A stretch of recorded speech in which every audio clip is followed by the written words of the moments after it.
அந்த இயக்கத்தின் மீது ஒரு வருத்தம் எனக்கு. இன்னைக்கு இந்த 4ஆம் கிளாஸ் 5ஆம் கிளாஸ் புள்ளைய அவங்க அப்பா அம்மா ஒழுங்கா எப்படி வளர்த்துருக்காங்கன்னா, யாராவது வந்து பனை மரம் ஏறலாம், சாராயம் குடிக்கலாம், காலேஜுக்கு வெளியே கல்லு குடிக்கலான்னு யாராவது புள்ள பிடிக்கிற கூட்டம் வந்தா ஓடி வந்து பாட புத்தகத்தை எடுத்து படிக்க ஆரம்பிச்சிடணும்னு சொல்லக்கூடிய அளவிற்கு அன்றைக்கு எங்கள் அண்ணனுக்கு யாராவது ஒருவர் கிடைத்திருந்தால் இன்றைக்கு இவர் இப்படி பேசி இருக்க மாட்டாரே என்ற வருத்தம் எனக்கு இருக்கிறது. உன் பிள்ளைக்கு என்ன கத்து கொடுப்ப? வீடியோ போட்டு உன் பிள்ளைய பார்க்க வைக்க முடியுமா? எங்க வீடியோ போட்டு நான் எங்க பிள்ளைகளை வளர்க்குறேன், நீ உன் வீடியோ போட்டு உன் பிள்ளைகளை வளர்க்க முடியுமா? கேட்காதா? அது இப்ப உனக்கு என்னப்பா ஆச்சுன்னு கேட்காதா? கேட்குமா? கேட்காதா சார்? படிக்காத குடிக்கவான்னு ஒரு மேடை ஏறி தமிழ் சமூகத்தில் சொன்ன ஒரே ஆள் இந்த ஆள் தான். வேற யாரும் சொன்னது கிடையாதுங்க. அவங்க அடிமையா இருப்பாங்க, ஆதிக்கவாதியா இருப்பாங்க, ஆர்எஸ்எஸ் காரா இருப்பாங்க, பிஜேபி காரா இருப்பாங்க, பார்ப்பனரா இருப்பாங்க, ஆரியரா இருப்பாங்க. ஆனா ஒருத்தரால கூட மேடை ஏறி படிக்காத குடிக்கவான்னு கூப்பிட முடியல. இவரால் கூப்பிட முடியுதுன்னா என்ன தெரியுமா தைரியம், என்ன தெரியுமா துணிச்சல்? அதெல்லாம் ஒண்ணும் கிடையாது. நம்ம பேசினா எவன் கேட்க போறான்? பெட்டியை வாங்கிட்டு நம்ம கிளம்பிடலாம். ஐயோ மானமா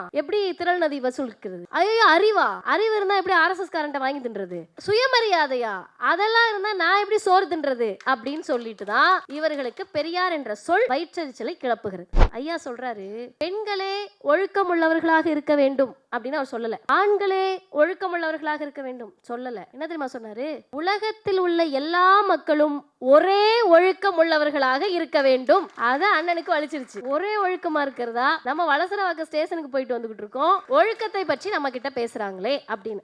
நான் நிறைய பேர் திட்டுறீங்க, எதுக்கு சொல்றீங்க அண்ணன் சொல்றேன்னு எனக்கு உண்மையாவே தெரியல. யாராவது ஏதாவது வார்த்தைகள் இருந்தா கொடுக்கலாம். தற்கூரின்னு சொன்னா அதுக்கு நம்ம ஆளுங்க திட்டுறாங்க. என்ன தற்கூரின்ற புதுசா கட்சி ஆரம்பிச்சிட்டாங்க, அப்புறம் இவங்களை என்னன்னு கூப்பிடுவேன்னு கேக்குறாங்க. நீங்க புதிய கல்விக் கொள்கையை பத்தி பேசக்கூடாதுன்னு மாட்டுக்கிட்ட பேசுறாங்க, நீட்டை பத்தி பேசக்கூடாதுன்னு மரத்துக்கிட்ட பேசுறாங்க. நீ பிஜேபி பக்கம் திரும்பாம, ஆர்எஸ்எஸ் அடிக்காம, பார்ப்பனர் அடிக்காம எல்லா அடியும் நான் முன்னாடி வாங்கிக்கிறேன்னு 3 நிமிஷம் ஆர்ப்பாட்டம் நடத்திக்கிட்டு இருக்காங்க.